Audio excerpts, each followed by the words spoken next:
Hello, this is an UltraSabers lightsaber review. And specifically today we're going to talk about the Aeon version 3, which you see on screen in front of you. This is my favorite lightsaber hilt to work on and create something custom and create something unique that's my own invention, that's my own creation. And I'm going to point out a few different things about this. To my knowledge, there are 4 different versions of the Aeon line, and this one is my absolute favorite, mostly because of the differences and things that you have inside of the one-piece hilt here. So let me tell you a little bit about this, and then I'll tell you a little bit about what I love to do with it. To begin with, this is a full 12 inches. That length is perfect. It gives us a lot of space to work in and to do different things to different sections. For instance, we have the bottom of the hand holding area. It has grooves, and these are perfect for putting tape around, putting leather around. You can get simple O-rings, and they fit perfectly inside of the grooves. That gives you a good, comfortable, kind of cushioned grip to hold on to. Also makes it so that when you set it down on a table, it doesn't scratch the aluminum faces much, so it's double benefits there.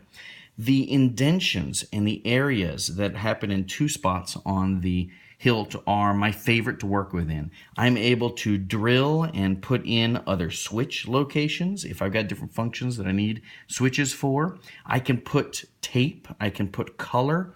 The grooves also, I mentioned O-rings, they're great for putting enamel paint into. Just because they're recessed, the paint just sinks in there, and you're able to make a really smooth, thick line of paint that then doesn't get scratched out, and it's great for color accents. The area for the blade and the blade plug is perfect. You're able, with this very long length, to sink a blade in there very deep. That makes it very secure if you're going to go around and have sturdy level battles. But for me too, it gives spots where I can put in screws, I can put in additional features. And the fact that I have 2 sections of a wide rectangle, here at the top and then here at the main default switch area, I've got a large space that I can do etching, I can do painting. Again, what I'm going to show you at the end of this video are a couple of different variations that I've done specifically with the Aeon 3, and I think you'll see why it's my favorite to work within. Like I said earlier, it's creativity. It's a creative process of doing something. If you're a painter, you don't go out and buy a finished painting to then begin painting on top of. You want a smooth surface it's a blank slate. And the style and the presentation of this alone is very clean and beautifully minimal. But it offers a lot of great places for you to do customization in which you can then bring it to life with something that's especially unique.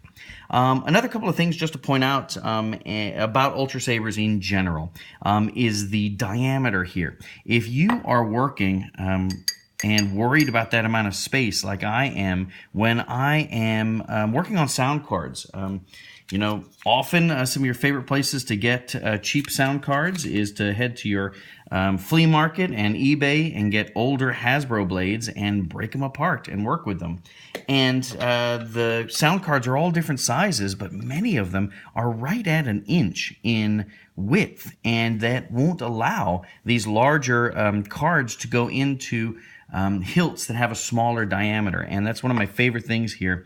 I'll kind of tilt it, see if you can see it in the camera, but essentially we've got over 1.25 inches here in space. Essentially it's 1 inch and I believe 5/16 in space, and because of the shape of what occurs, that amount of space goes all the way up to about 1/3 of the hilt, and then the rest of the chamber, the rest of the space, is the diameter of your blade.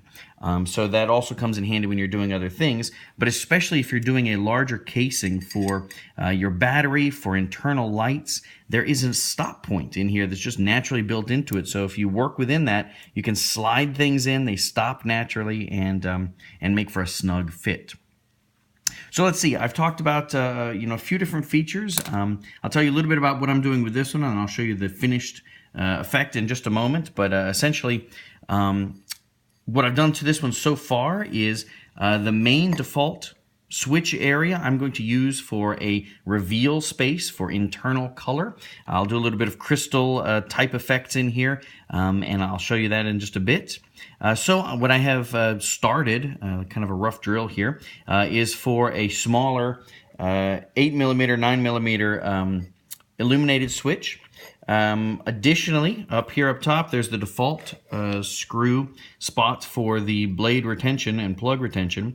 I've put in another one where I'm going to put in a custom tipped screw as well to hold on to the LED. That way it doesn't slide around. And that also is a part of how I affix some of the artwork and some of the customizations to the hilt. So I'll go ahead and stop the video at this point, move forward a little bit further in the project, and then I'll come back and I'll show you what I end up doing with this one, and show you one of my other ones as well.